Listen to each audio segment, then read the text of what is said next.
ஐயா, எனக்கும் வயசு 27 ஆகுது. எங்க வீட்லயும் இதுவரை 30, 40 பொண்ணுகிட்ட பார்த்துட்டாய்ங்க. அதுல ஒரு 10 பொண்ணு வந்து எல்லாருக்கும் புடிச்சு ஒத்து வந்து உங்கள்ட்ட தான் வந்து ஜாதகம் பார்க்குறாய்ங்க. நீங்க ஆடும் புலியுமா இருக்கு, புலியும் எலியுமா இருக்கு, நரியும் நாயுமா இருக்கு, குரங்கும் கழுதையுமா இருக்கு, மூல நட்சத்திரம், செவ்வாய் தோஷம் இப்படி ஒண்ணு ஒண்ணா சொல்லி தட்டி தட்டி விட்டுருக்கீங்க.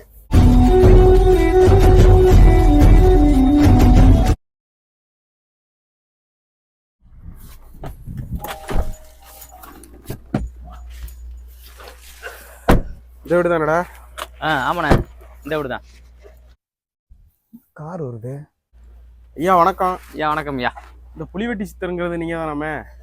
ஆமா தம்பி, நான் தான் தம்பி. அது ரொம்ப ராசியான ஆளாம். நீங்க எது சொன்னாலும் தட்டாம பழிக்குமாமே, அப்படியா? நம்மளை பத்தி நீங்க வெளியில கேள்விப்பட்டதுன்னு நினைக்கிறேன். நம்ம ஜாதகம் பார்த்தாலே 1% கூட மிஸ் ஆகாது. அக்யூரேட்டா இருக்கும். 10 பொருத்தமும் பொருந்துறது மாதிரியே இருக்கும். என்னை பத்தி நானே பெருமையா சொல்லக்கூடாது. இப்படிதான் நம்ம அரவிந்தன்னு ஒரு பையன் சும்மா தெரிஞ்சுக்கிட்டு இருந்தான். அவனுக்கு நான் தான் ஜாதகம் பார்த்து ஒரு பொண்ணை பிடிச்சி கட்டி வச்சேன். இப்போ கொடி கட்டி பறக்கிறான் தம்பி. எங்கேயோ போயிட்டான். நிறைய கேள்விப்பட்டிருக்கேன். அது வேற ஒண்ணும் இல்ல. நாளைக்கு எங்க வீட்டுல இருந்து உங்கள்ட்ட தான் வந்து ஒரு பொருத்தம் பார்க்க வர்றாங்க. வரட்டும், 2 ஜாதகத்தையும் வச்சு பார்ப்போம். பொருத்தம் எப்படி இருக்கோ நல்லபடியா நம்ம முடிச்சு வச்சிருவோம். இல்ல, அந்த ஈரவங்காயம்லாம் நீங்க ஒன்றும் பண்ண வேணாம்.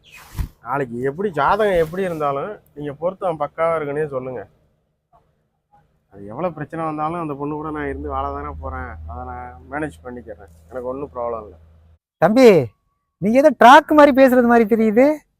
நான் அப்பேற்பட்ட ஆளெல்லாம் கிடையாது தம்பி. ஐயா, எனக்கும் வயசு 27 ஆகுது. எங்க வீட்லயும் இதுவரை 30, 40 பொண்ணுகிட்ட பார்த்துட்டாங்க. அதுல ஒரு 10 பொண்ணு வந்து எல்லாருக்கும் பிடிச்சி ஒத்து வந்து உங்கள்ட்ட தான் வந்து ஜாதகம் பார்க்குறாங்க. நீங்க ஆடும் புலியுமா இருக்கு, புலியும் எலியுமா இருக்கு, நரியும் நாயுமா இருக்கு, குரங்கும் கழுதையுமா இருக்கு, மூல நட்சத்திரம், செவ்வாய் தோஷம் இப்படி ஒண்ணு ஒண்ணா சொல்லி தட்டி தட்டி விட்டுருக்கீங்க. 2 ஜாதகத்துல என்ன இருக்கோ அதைத்தான் நான் சொன்னேன். உங்களுக்கு தனியாகவோ இல்லை அவங்களுக்கு தனியாகவோ நான் சொல்லவே இல்லை. சாதகத்துல என்ன இருந்துச்சோ அதை மட்டும்தான் நான் சொன்னேன். புரிஞ்சுக்கோங்க. இல்ல, உங்களோட ஜாதக கணிப்புல அப்படி இருந்திருக்கு. ஆனா அதெல்லாம் வந்து பர்ஃபெக்டா பார்த்து 10 பொருத்தமும் பொருந்தின ஒருத்தன் என் நண்பன் கல்யாணம் ஆகி 3 மாதத்துல செத்து போயிட்டான். அதெல்லாம் நம்ம என்ன சொல்ல முடியும்? அதெல்லாம் வாழ்க்கை யாருக்கு எப்படி அமையும்னு நம்ம டிசைட் பண்ணவே முடியாது. அதனால நீங்க என்ன பண்றீங்கன்னா, நாளைக்கு என் வீட்டுல இருந்து வந்து என்ன பார்த்து என்ன சொன்னாலும் 10 பொருத்தம் பக்காவா இருக்கு அப்படின்னே சொல்லுங்க. இந்த பொண்ணு இந்த பையனுக்கு தாராளமா கல்யாணம் பண்ணி வைக்கலாம் அப்படின்னே சொல்லுங்க. தம்பி, ஜாதகத்தோட பலன் தெரியாம இப்படி கிறுக்குத்தனமாலாம் நடந்துக்கிறாதியா. என்னோட அனுபவம் தான் உங்க வயசு. நீங்க என்ன ஏட்டிக்கு குட்டியாவே பேசிக்கிட்டு இருக்கிறீங்க? இதுக்கு மேல நான் என்னதான் சொல்றது? ஒரு வேளை நீங்க நாளைக்கு எதையாச்சும் ஒன்று சொல்லி ஜாதகம் சரியே உண்மையிலே சரியில்லாமே இருக்கட்டும், உங்களோட பார்வைக்கு சரியில்லை, நீங்க தப்பாவே சொல்றீங்க. எங்க வீட்டில் நாளைக்கு ஏதாச்சும் சொல்லி இந்த பொண்ணையும் தட்டி கழிச்சு விட்டாங்கன்னா, நாளை படுத்து நீங்க வண்டியில வந்துகிட்டு இருக்கீங்க, கீழே விழுவலாம். இந்த தம்பி கத்தி எடுத்து உங்களை ஒரு குத்து குத்தலாம். என்ன வேணுமா நடக்கலாம். பார்க்க நல்ல பையனா தெரியுறியா, நல்ல குடும்பத்து பையன் மாதிரி தெரியுறியா. ஆனா நீங்க பேசுற வார்த்தையெல்லாம் சரியில்லை. இல்லை, நீ அண்ணன் அதெல்லாம் அப்படி சொல்ல மாட்டாப்புல. நாளைக்கு ஜாதக பொருத்தம் கரெக்டாக இருக்குன்னு சொல்லுவாப்புல. பார்த்துக்க, எதுக்கு வீட்டை பார்த்துக்க, ஆளை பார்த்துக்க. இல்லை, எங்க அப்பா அம்மாவோட முட்டாள்தனம் இந்த ஜாதகத்தெல்லாம் நம்புறாங்க. நம்மளும் அவங்கள ஏற்று பேச முடியல.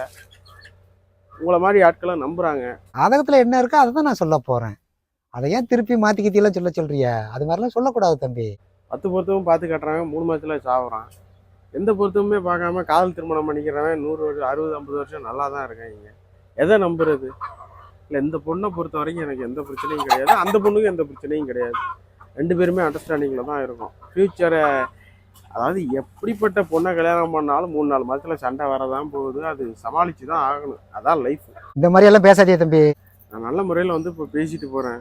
நாளைக்கு ஏதாச்சும் ஒரு கிக்கிரி முக்கிரி ஆயிடுச்சுன்னா நாளை பொறுத்து நான் வேறு மாதிரி உங்கள்கிட்ட பேசுகிற மாதிரி வந்தாலும் வரலாம்.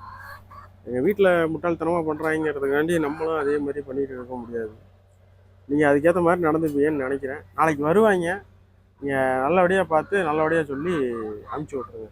அதான் உங்களுக்கும் நல்லது, நம்மளுக்கும் நல்லது, எல்லாருக்கும் நல்லது.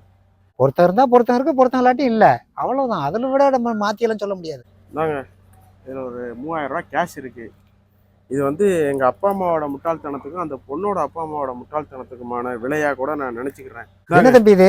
இதெல்லாம் நமக்கு செட் ஆகாது தம்பி. புடிங்க இதெல்லாம் நமக்கு செட் ஆகுது. நீ என்ன காசு வச்சுக்கோங்க. நாளைக்கு நல்லபடியா நமக்கு ஏத்த மாதிரி சொல்லுங்க. அதுதான் உங்களுக்கு நல்லது, நமக்கு நல்லது. நம்ம நாளை பின்ன பாத்துக்கணும், சரிங்களா?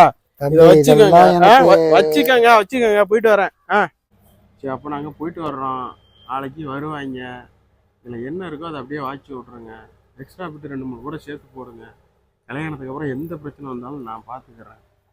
கல்யாணத்துக்கு அப்புறம் எங்கள் வீட்டிலேருந்து உங்களுக்கு அப்படி எதுவும் ஒரு கோளாறே வருதுனாலும் உங்களை எந்த விதத்துலையும் சாராதபடி நான் பார்த்துக்கிறேன். சரிங்களா? போயிட்டு வரவா? தம்பி, அண்ணன் வீட்டை பார்த்துக்க. அண்ணனுக்கு தேவையானலாம் செட்டில் பண்ணியாச்சு. தம்பி, நீங்க பேசுறது சரியில்லை. போயிட்டு வரோம் ஐயா, பார்த்துக்கோங்க. அண்ணே, நம்ம பாட்டுக்கு மிரட்டுற மாதிரி பேசிட்டு வரமே, அவன் பாட்டுக்கு ஏதாவது சொதப்பிட்டானா? அதெல்லாம் சொதப்பலாம் மாட்டான். நான் கேஷும் கொடுத்தாச்சு, மிரட்டுற வடியும் மிரட்டியாச்சா. இதுக்கு மேலெல்லாம் ஒன்றும் பண்ண வாய்ப்பு இல்லை. நம்ம ஊர் ஆளுங்களோட டிசைனை பற்றியாடா, எங்கேயோ இருக்கிற 2 பேருக்கு எங்கேயோ இருக்கிற ஒருத்தன் கணிச்சு சொல்கிறது தான் சரியாக இருக்கும்னு நம்புகிறாங்க. இவங்க எப்போ திருந்துவாங்க, இதெல்லாம் எப்போ மாறும்னு தெரியல. போ.